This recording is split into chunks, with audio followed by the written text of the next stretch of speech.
Bonjour, je suis Rémi Dessertine, directeur associé de Wayden. J'ai eu le plaisir cet après-midi d'animer un webinaire sur la thématique de dans quel contexte et comment se déroule une mission de transition.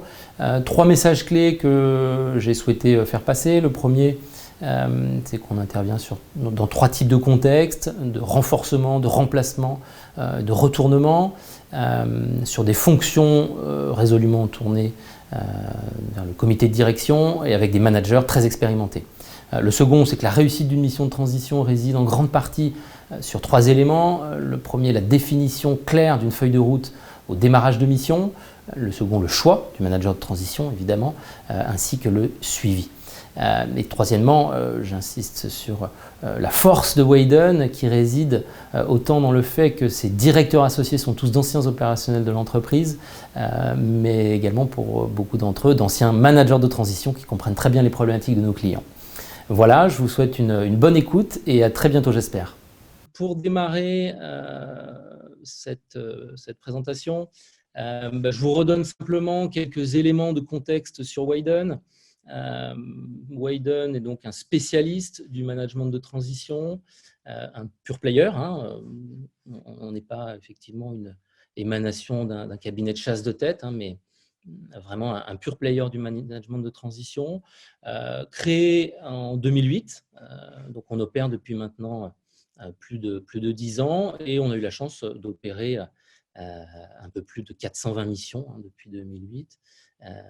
420 missions, dont 20% à l'international, 20% à l'international, donc qui sont permises par des partenariats que nous avons avec deux acteurs dans deux clusters distincts, pourvoyeurs de missions de transition, où ce métier est très concrètement très implanté depuis un certain nombre d'années, qui sont les pays du Benelux et l'Allemagne. Donc on a initié il y a quelques années et développé et consolidé ces derniers temps des partenariats forts avec ces acteurs qui nous permettent de nous représenter dans leur pays et que nous, évidemment, on représente en France, qui nous permet justement de pouvoir donner vraiment un caractère international à Wayden et à nos missions. Au-delà de cela, on s'appuie donc sur un vivier vivant de managers de transition qui est composé de 4000 managers, donc des managers qu'on a tous rencontrés, sélectionnés, pour lesquels en grande partie on a aussi pu prendre des références, des managers donc très, très expérimentés et qui nous permettent justement d'aller très vite et d'être très réactifs dès lors qu'une mission de transition nous est demandée par nos clients. Voilà, pour terminer, donc on travaille aujourd'hui selon des process labellisés par Bureau Veritas Certification, qui nous permet d'avoir validé l'ensemble de la chaîne d'exécution de Wayden, d'une première rencontre avec un manager ou d'un premier échange avec un de nos clients pour définir concrètement le besoin. On y reviendra par la suite sur les différentes étapes, jusqu'à une réunion de fin de mission, et donc l'ensemble de la chaîne d'exécution étant validé et labellisé par Bureau Veritas Certification. Et puis, en parallèle, nous faisons partie intégrante et de manière prépondérante de France Transition, qui est la Fédération des acteurs du management de transition en France, historiquement la FNMT, Fédération nationale du management de transition, fédération au sein de laquelle mon associé Benoît Durantisnès, qui a animé un webinaire la semaine dernière, peut-être que certains d'entre vous y ont participé, on est un des vice-présidents, donc Wayden a une part importante dans l'animation de cette fédération. Voilà. Donc, premier sujet qu'on va aborder aujourd'hui, quels sont les contextes d'intervention d'une mission de transition. On considère aujourd'hui chez Wayden que notre mission, c'est d'aider, et on l'incarne très clairement auprès de nos clients, c'est d'aider nos clients à franchir des caps à des moments décisifs. Et ces moments décisifs... attendez, voilà, je m'étais trompé de slide, je vous prie de m'en excuser. Et ces moments décisifs sont des moments critiques dans la vie de l'entreprise. Beaucoup d'entre vous, que vous soyez client ou manager, ont pu vous en rendre compte, vous en apercevoir. Donc des moments critiques dans la vie d'entreprise, toujours avec une logique de transformation. Ça, c'est quelque chose qui est très important pour l'ensemble des missions qu'on opère chez Wayden. Premier contexte d'intervention, c'est un contexte de renforcement, hein, dans un cas où il manque une ressource managériale pour poursuivre un projet, pour assurer la continuité, la direction d'un département de l'entreprise, où il manque une expertise pour démarrer un projet, hein, mais j'y reviendrai plus tard avec des exemples de missions. Second contexte, un contexte de remplacement, hein, donc une lacune managériale, un départ précipité et non anticipé, où l'entreprise doit faire face à ce manquement et répondre à ce caractère d'urgence. Une petite anecdote d'une mission qu'on a pu faire il y a quelques années, typiquement le DSI d'un groupe industriel, équipementier de l'automobile majeur, dans une phase de déploiement et de mise en place d'un nouvel ERP, tombe de cheval un dimanche, se fracture plusieurs vertèbres, donc incapacité à reprendre son poste, incapacité pour l'entreprise à pouvoir trouver une ressource en interne pour le remplacer immédiatement. Entreprise qui a fait appel à Wayden sous quelques jours, où on a eu la capacité de remplacer ce DSI en moins de 4 jours, de l'identification, les prises de contact, les rencontres avec le client et le démarrage de mission, qui a été une réussite totale, puisque ce manquement managérial a finalement été un non-événement pour le client, et la mise en place de cette ERP s'est passée dans les meilleures conditions. Voilà. Et puis troisième sujet, donc le retournement, hein, on est dans la situation où une entreprise ne va pas bien, une situation de crise majeure, où Wayden, nous intervenons comme des urgentistes du management. C'est la mission de retournement, justement, est la plupart du temps la solution de la dernière chance, ou vue comme telle pour beaucoup de nos clients. Donc, on prend à bras le corps avec beaucoup de professionnalisme ces sujets-là, parce que voilà, on n'arrive pas avec notre seringue et notre masque, mais vraiment avec les compétences de notre manager de transition, celui qui a été choisi pour pouvoir opérer ce retournement. Et donc, c'est la raison pour laquelle vous comprendrez que nous avons besoin de managers très expérimentés, hein, ayant déjà été confrontés à de tels contextes. L'idée, évidemment, étant de maximiser la réussite des missions qu'on opère. Historiquement, le management de transition rime beaucoup avec retournement, redressement, réorganisation, hein, donc des missions à caractère plutôt défensif. Aujourd'hui, on s'aperçoit que ça ne représente que 20% des missions. 20% des missions que nous opérons, les 80% restants des missions sont sur des contextes tout autres, hein, donc des contextes de transformation, des contextes plutôt offensifs, hein, comme on a l'habitude de les appeler, à caractère offensif, sur des cas de crise de croissance, d'accompagnement à un projet, d'aider une entreprise à pouvoir bénéficier des compétences surdimensionnantes des managers qu'on peut proposer. Donc, à contrario du retournement, où effectivement, comme je disais, on est sur une phase plus défensive. Voilà comment on peut séparer ces deux contextes d'intervention. Alors aujourd'hui, avec la crise qu'on peut connaître, ce qu'il se passe, c'est que la tendance peut être amenée à évoluer, hein, et bon, on y reviendra probablement par la suite. Alors, je vois que je ne suis pas en mode présentation. Je viens de voir un point. Alors, je vous demande un petit instant.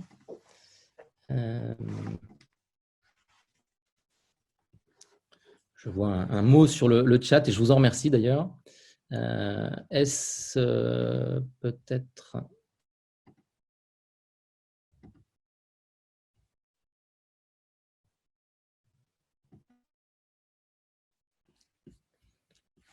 Est-ce mieux par ce biais?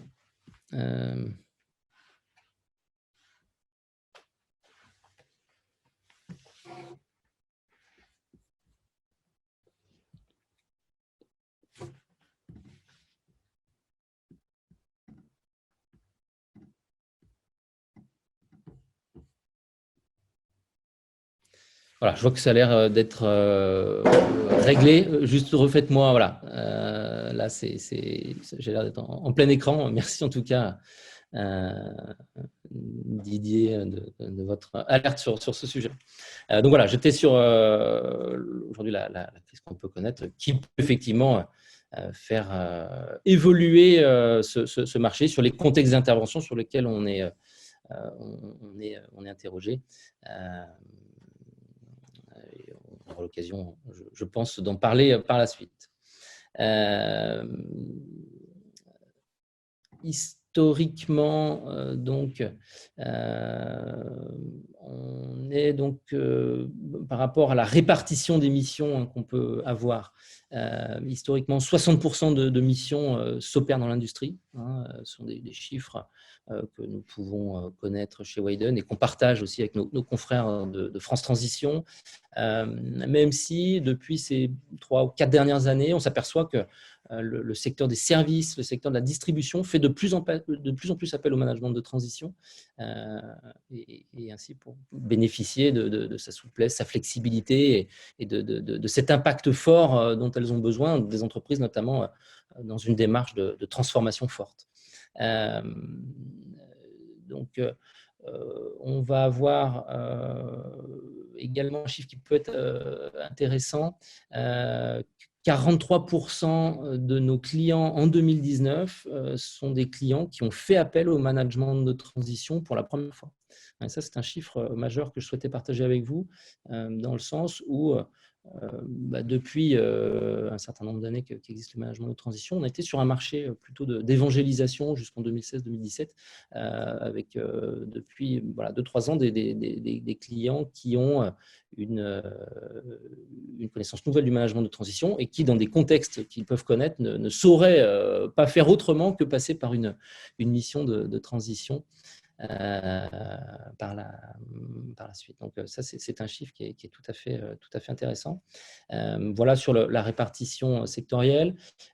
Sur les domaines d'intervention qu'on va couvrir, donc on est résolument tourné sur des fonctions et on opère des fonctions type comité de direction, en capacité d'avoir un vrai impact sur l'entreprise, qui est une spécificité de Wayden, qui est de se concentrer très clairement sur ces fonctions-là.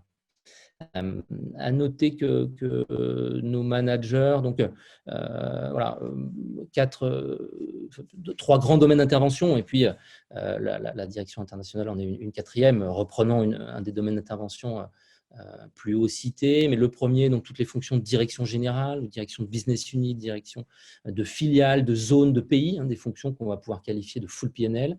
Le second, la direction opérationnelle pour l'industrie, mais parfois pour la distribution. Et puis ensuite, donc les fonctions régaliennes de l'entreprise, direction finance, direction SI, direction RH. Je vois qu'il y a un point important sur les fonctions commerciales et marketing, qui sont des fonctions représentées, qui arrivent de plus en plus, on est de plus en plus interrogé sur des fonctions de ce type-là, qui historiquement étaient difficiles à externaliser pour les entreprises, des fonctions de cette nature, et qu'on va intégrer à des fonctions pour la direction commerciale, plutôt de direction business unit, sous l'égide de la direction générale, et pour la direction marketing, une direction fonctionnelle en aide aux différents services, notamment commerciaux de l'entreprise. Je vois également une question à laquelle je réponds tout de suite, donc, qui est la répartition des missions entre fonctions, notamment des fonctions de direction générale. On va avoir une vingtaine de pourcents sur les fonctions de direction générale. On va avoir 30% sur les fonctions opérationnelles pour l'industrie et 50%, qui est un axe important et historique, sur toutes les directions finance, SI, RH, qui sont aujourd'hui largement représentés sur des missions sur lesquelles nous sommes interrogés. Voilà. J'espère que ça répond à votre question, monsieur Descazeaux. Voilà. À noter donc nos managers très expérimentés, hein, tous plus de 20 ans d'expérience, et 70%, et ça c'est un chiffre qui est également très important, 70% des managers qui constituent notre vivier en ont fait un vrai métier. Et parfois, on pu démarrer un peu par opportunisme dans ce métier-là, en n'ayant pas peur des mots, mais on par la suite choisi de rester dans ce métier-là. Et comme le dit Christophe de Roland sous mes yeux, et sont très fiers de ce métier-là. Merci Christophe pour ton intervention. Voilà, sur cette première partie, je voulais un éclairage sur les contextes, les types de fonctions, les secteurs. À ce stade, si vous avez d'autres questions, n'hésitez pas. J'en vois une de la part de Sophie Rosen. Bonjour Sophie, je crois que nous ne nous connaissons pas. Donc la répartition homme-femme des managers et l'âge moyen, je réponds au deuxième point d'abord. L'âge moyen se situe entre 50 et 55 ans, donc après bien souvent 35 ans d'expérience. Et pour ce qui est de la répartition homme-femme, il est vrai que nous avons aujourd'hui majorité de missions qui sont opérées par des hommes et également une majorité de managers qui postulent pour faire partie du vivier Wayden, pour être référencé chez Wayden, qui est plus important. Alors, de l'ordre peut-être de 60% d'hommes et 40% de femmes, qui correspond d'ailleurs, qui sont des chiffres plus équilibrés que ce qu'on peut connaître d'ailleurs, je pense, sur la mixité dans les comités de direction des entreprises françaises. Donc, on est plutôt fiers aussi d'annoncer cela, puisque on n'a pas un équilibre parfait, mais je pense qu'on tend à s'en rapprocher. Voilà. J'espère que j'ai répondu à votre question, Sophie. Si ce n'est pas le cas, nous y reviendrons. On pourra échanger par la suite ensemble. Voilà. Donc voilà pour cette première partie. La seconde partie, plus consacrée au déroulement d'une mission. Vous avez déjà probablement beaucoup d'éléments sur la manière dont s'opère une mission. Je passe à la suite. Donc, on va dérouler cette chaîne d'exécution en 4 étapes. La première étant la définition précise d'un besoin de mission de transition, qui se doit d'être une véritable feuille de route, qui n'est pas une annonce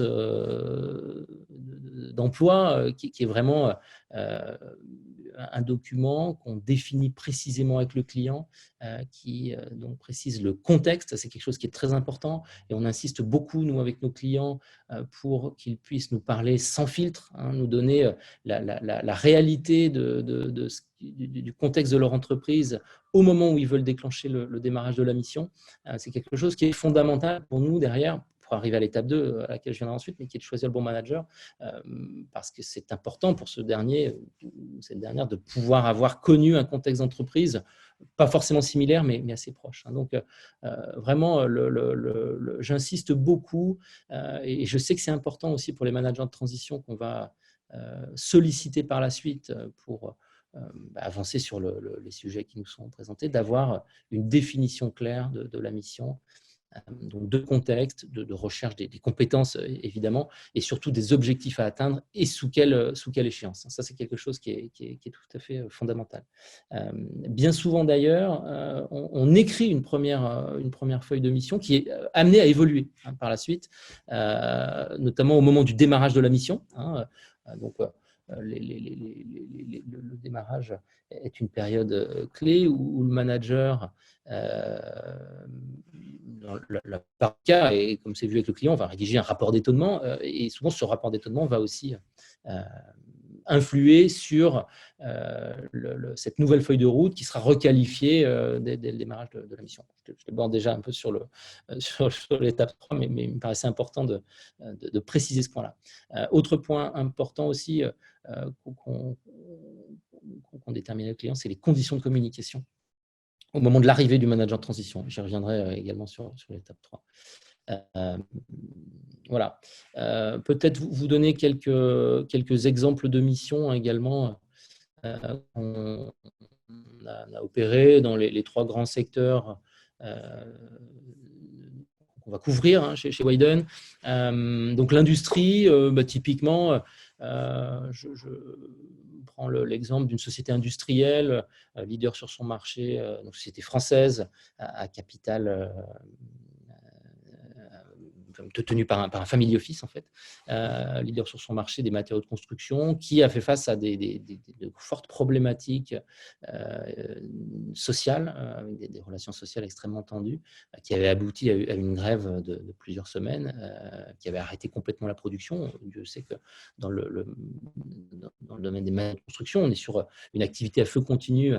C'est quelque chose de très difficile parce que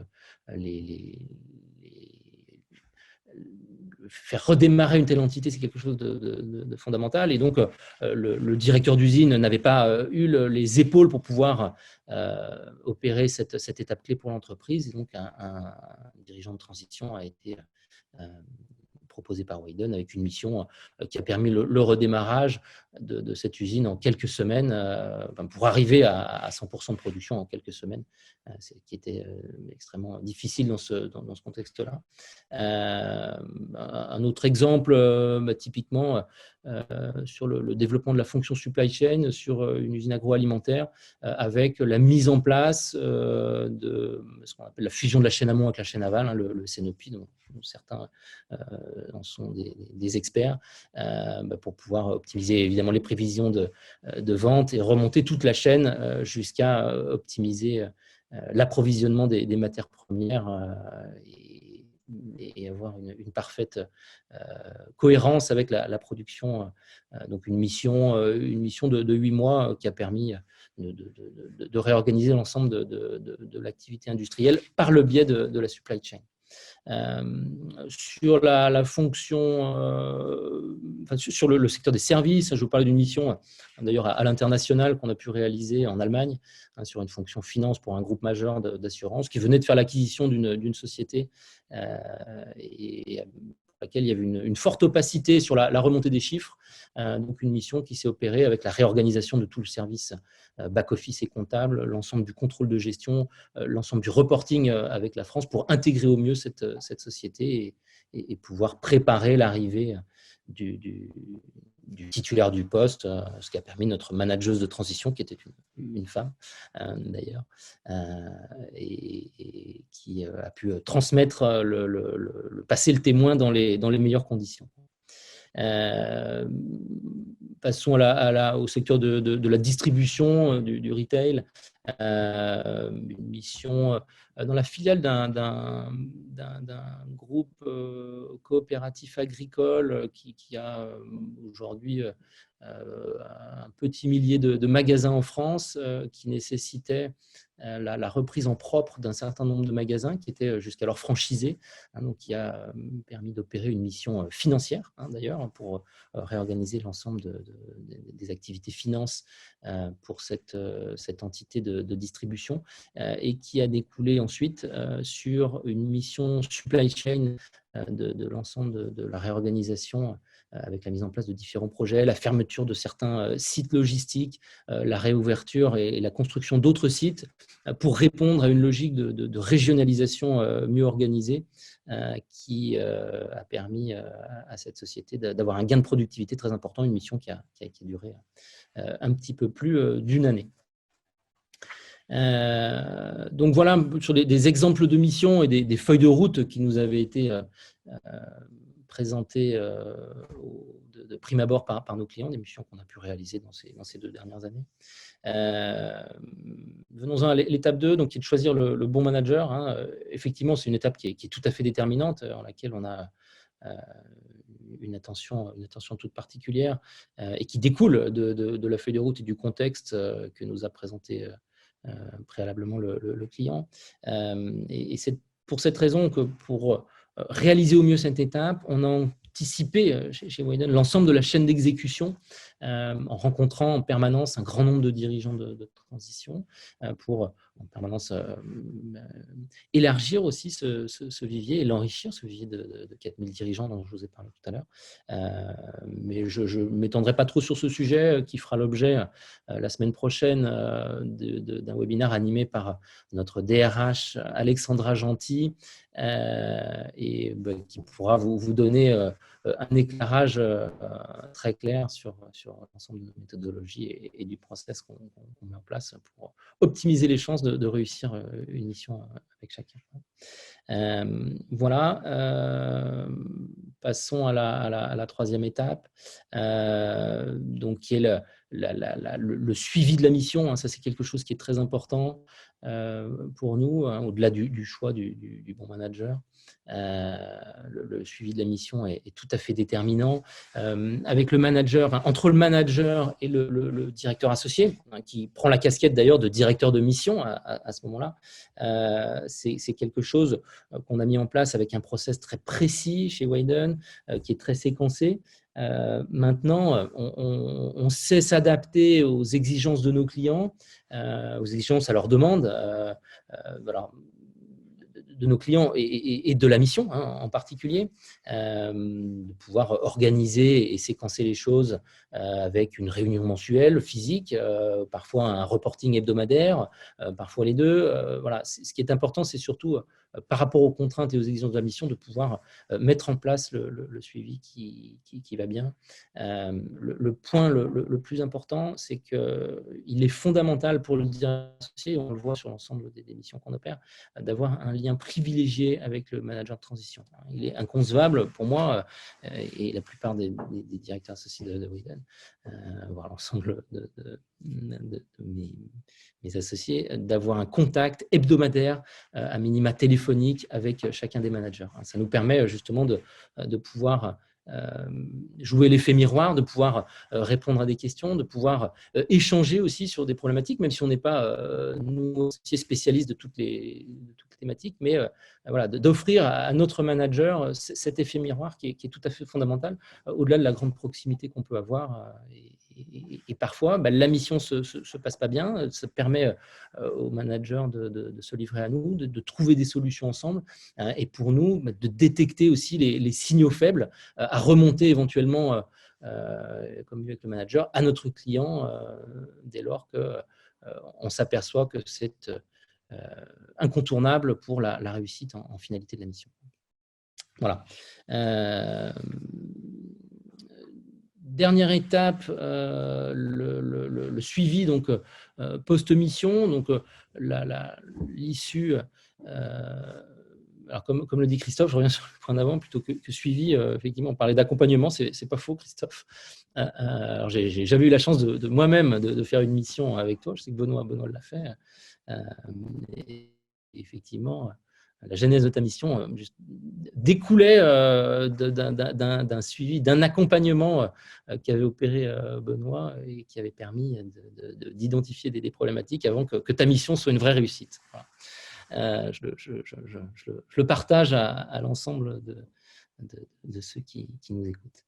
Voilà, donc le suivi post-mission, avoir la garantie pour notre client d'avoir une vraie continuité à l'issue de la mission. Donc, l'issue de mission fait l'objet de la rédaction d'un rapport de fin de mission. On attache beaucoup d'importance à cette clôture pour que notre client bénéficie bien au-delà de la fin de mission de toute son intervention, avec un plan de continuité et de pouvoir bien s'assurer que les résultats sont tout à fait en lien avec ce qui avait été initié au départ. Ça, c'est quelque chose qui est fondamental. Donc pour le manager de préparer la suite, qu'il anticipait, alors soit parce que sa fonction va être internalisée, lui qui a préparé pendant toute la mission préparer le terrain pour que le titulaire du poste, qu'il aura souvent recruté d'ailleurs lui-même ou participé activement à son recrutement, démarre dans des bonnes conditions. Hein. Lui, je ne vais pas parler de nettoyeur, mais lui qui a assaini le périmètre, hein, ça c'est quelque chose de fondamental. Si cette fonction a vocation à avoir une pérennité. Et j'ai souvent la question qui m'est pas arrivée encore, mais je l'anticipe. Il arrive régulièrement, hein, je le partage avec vous, que nos managers soient recrutés à l'issue de la mission qui illustre bien la qualité du travail qu'ils ont pu faire et qui incarne à la fois qu'il a répondu aux attentes du client et qu'il a eu un vrai impact au moins aussi important que ce qu'avait initialement décidé le client ou envisagé notre client. Voilà.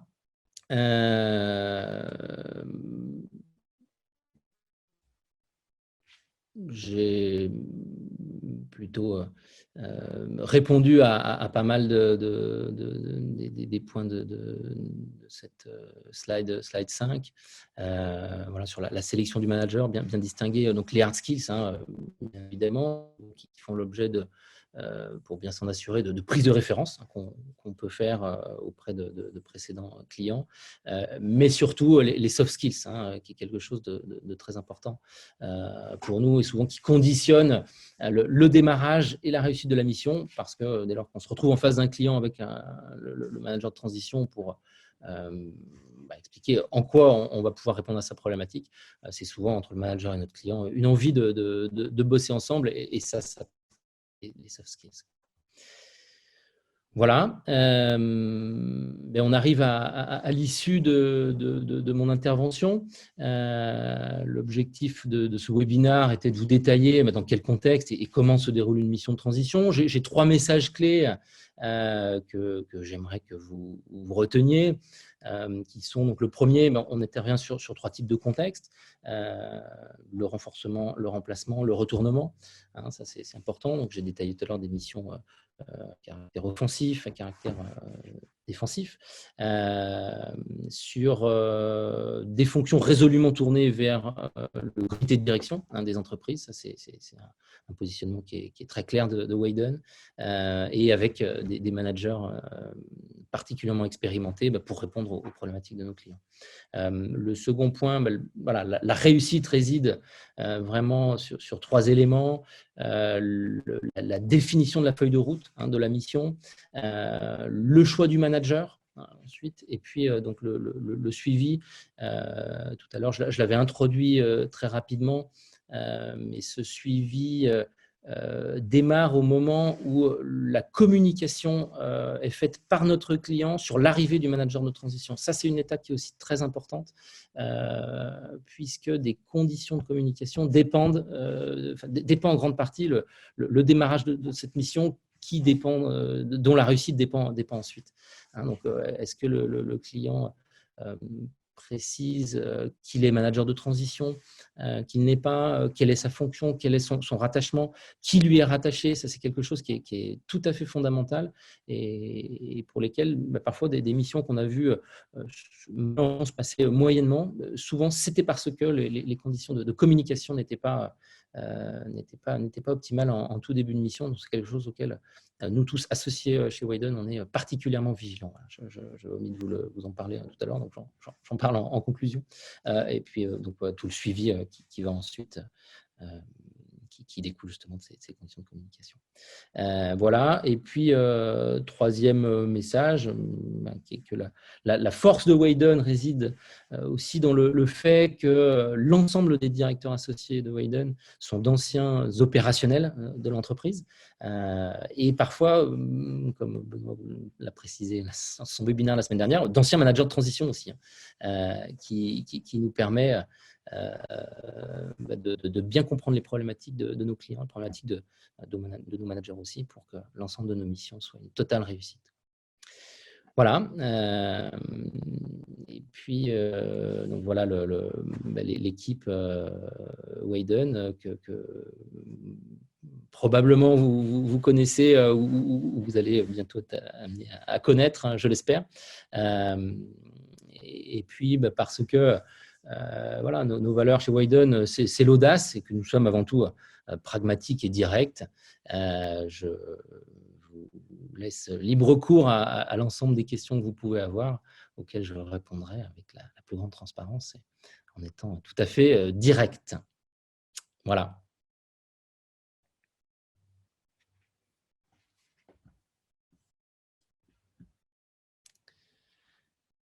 Une question que j'ai, monsieur Jacquet. Donc, effectivement, sur la sortie de crise, hein, dont j'ai parlé tout à l'heure, et plus précisément pour les fonctions opérationnelles. Alors, je ne ferai peut-être pas de focus sur les fonctions opérationnelles, mais effectivement, on connaît actuellement une crise majeure sur lesquelles pour vous faire un partage de l'activité qu'on connaît chez Widen, on est sur les missions qu'on a en cours actuellement relativement peu impactées, hein, justement du fait qu'on intervient sur des missions teintées comité de direction qui ont un impact fort sur l'organisation des sociétés dans ces cas de contexte très difficile. Aujourd'hui, pour vous donner une réponse, c'est qu'on ne sait pas, hein, ce qui va se passer pour la suite, pour l'après-confinement. Ce qu'on note, c'est qu'on a, depuis l'annonce de notre président de la République et cette fameuse ou hypothétique date du 11 mai, beaucoup d'appels de nos clients ou de nos prospects qui nous appellent pour nous confier des besoins parce qu'ils anticipent la reprise. Et ça, c'est très positif. Ce qu'on anticipe, c'est à la fois plutôt des missions de retournement ou de remplacement, hein, tout de même. Encore que l'ensemble des contextes d'intervention vont nous être ce sont des sujets sur lesquels on va être interrogé. Et on reste effectivement très positif sur cette sortie de crise, dans le sens où on anticipe de nombreux besoins qu'on peut avoir dès à présent, parce que nos clients, on le sait très bien, vont avoir besoin de la flexibilité, de l'agilité et bénéficier du surdimensionnement des compétences qu'on peut avoir, que nos managers de transition mettent en exergue tous les jours. Voilà, j'espère avoir répondu à votre question sur ce sujet. Je reprends les questions dans l'ordre sur les fonctions commerciales. Je l'ai introduit tout à l'heure. Historiquement, on était assez peu interrogé sur ces fonctions-là. Je ne vous cache pas que ce n'est pas la fonction centrale sur laquelle on est interrogé. On va opérer entre 5 et 10% de fonctions commerciales, marketing par an. Ce que je peux vous dire, c'est que la tendance est plutôt en progression, hein, comme vous m'en posez la question. Historiquement, des difficultés à externaliser ces fonctions-là dans l'entreprise, mais on le voit aujourd'hui, surtout dans les contextes de transformation qu'on peut connaître actuellement. C'est quelque chose qui, je pense, est derrière nous et qui va être une fonction qui va être amenée à se développer. Voilà. Les perspectives de mission RH sur les relations sociales dans les mois à venir, typiquement, en ce moment, je travaille activement pour une société industrielle basée en région Bourgogne, où avant la période de confinement, on travaillait sur la réorganisation principale de l'outil industriel. Il s'avère que depuis le confinement, cette mission est devenue d'autant plus urgente parce que mon client souhaite qu'on mène effectivement cette réorganisation industrielle, mais qu'en parallèle, on puisse mener des actions RH, puisque les relations sociales se sont tendues. Et donc, on a revu la feuille de route dont je parlais tout à l'heure en cours de mission, de par le contexte actuel. Donc, on est en train d'avancer sur ce sujet-là. Une mission pour laquelle le siège social se trouve en Bourgogne, une mission qui va s'opérer dans le nord de la France. Voilà, donc je pense que les sujets RH vont être aussi des sujets sur lesquels on va être particulièrement solliciter, du moins en parallèle d'autres sujets, parce que la ressource humaine est effectivement mise à rude épreuve dans cette période difficile.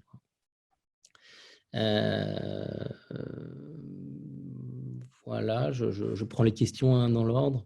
La taille minimale des entreprises au sein desquelles Wayden intervient, en termes de personnel occupé ou de chiffre d'affaires, je prends la question en verbatim, donc en termes de taille financière et d'effectifs.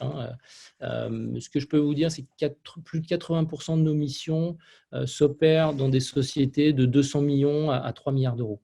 En dessous de 200 millions, il peut nous arriver d'opérer des missions. En revanche, c'est aujourd'hui sur des missions full-time, puisqu'on opère sur des missions full-time, parfois pour une PME de taille assez restreinte, difficile de s'offrir les services d'un manager de transition full-time. Or, pour avoir un vrai impact, on insiste sur cette nécessité d'être en temps plein, et donc nos clients ont parfois des difficultés à répondre à cette exigence-là, notamment d'un point de vue financier. Et puis, au-delà de 3 milliards, on s'aperçoit qu'on a des sociétés au sein desquelles néanmoins des missions qui sont plutôt des missions de middle management. Donc, Wayden étant résolument tourné vers des missions comité de direction, c'est des groupes au sein desquels on va moins intervenir. Voilà. Et entre les deux, des grosses PME, ETI, filiales de grands groupes sont vraiment les missions dans cette tranche-là sur lesquelles on opère 80% de nos missions. Voilà. Sur les compétences particulières, je vois Pascal, bonjour Pascal, il y a longtemps qu'on ne s'est pas eu. Les compétences particulières attendues, alors, pour faire face à la sortie de crise, alors ça va être, au-delà des compétences, peut-être plus les contextes d'intervention, contextes de crise, contextes de réorganisation, contextes de difficultés d'entreprise qui vont être plébiscités par nos clients pour pouvoir faire le choix des managers de transition qui interviendront dans leur contexte. Voilà plutôt ce qu'on anticipe. Et sur les compétences, je pense qu'on va avoir encore plus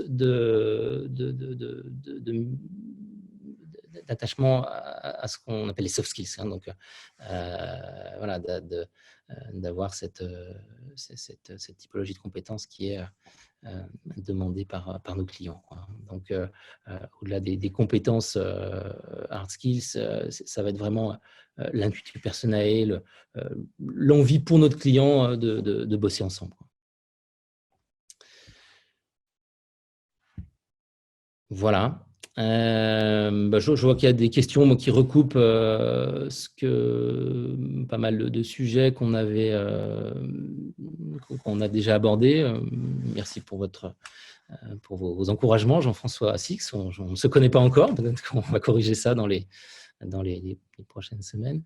Une question que j'ai, vous avez évoqué le Benelux et l'Allemagne. Alors, au-delà du Benelux et de l'Allemagne, j'ai parlé de clusters, donc pays du Benelux, Belgique, Pays-Bas, Luxembourg. Concernant l'Allemagne, notre partenaire a aussi un rayonnement important, tant en zone germanophone, Suisse, Autriche et également dans les pays de l'Est où on opère assez régulièrement des missions plutôt pour l'industrie. Donc, voilà. Sur la partie francophone, on sait l'opérer depuis un certain nombre d'années et Christophe, auquel j'ai fait référence tout à l'heure, pourrait en parler, a réalisé une très belle mission il y a quelques temps en Suisse sur le retournement d'un réseau retail. On avait fait également d'autres missions en Suisse où il y a effectivement un marché qui est assez important. Et voilà, sur toute la partie germanophone, on sait travailler aussi de concert étroitement avec notre partenaire allemand. Voilà. Écoutez, je crois qu'on a balayé la plupart des sujets qui me tenaient à cœur. Merci à tous pour vos questions. On reste tout à fait disponible, moi-même ou l'ensemble de mes associés chez Wayden, pour répondre à d'autres de vos questions que vous pourrez avoir par la suite. Et puis, pour ceux avec lesquels on ne se connaît pas encore, peut-être à très bientôt. Je vous souhaite une très bonne fin de journée et à très bientôt, j'espère. Au revoir.